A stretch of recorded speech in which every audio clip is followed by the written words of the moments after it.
In this video, we are going to illustrate the proper way to unjam a Salvajor disposer. Like residential disposers, Salvajor disposers have a thermal overload that will trip when the disposer overheats. This is often due to a jam in the disposer's grind chamber. To rectify this, the disposer's cutting elements must be freed of the jam so the faceplate turns freely.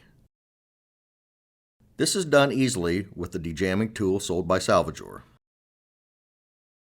To begin, it is important to turn off all power to the disposer and to never place your hands inside the disposer.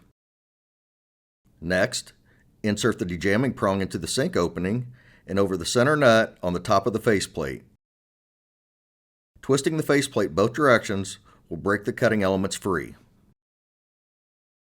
After breaking free, remove the dejamming tool and remove any foreign objects that may be in the grind chamber with the use of tongs or pliers. Be sure that the overload, located on the bottom of the disposer, has had 3 to 5 minutes to cool. Press the overload firmly until a click is felt. Now, restore power to the disposer and check for proper operation. For additional questions, contact Salvajor's service department. For notifications on new content on Salvajor's YouTube channel, please like and subscribe. Thank you for choosing Salvajor.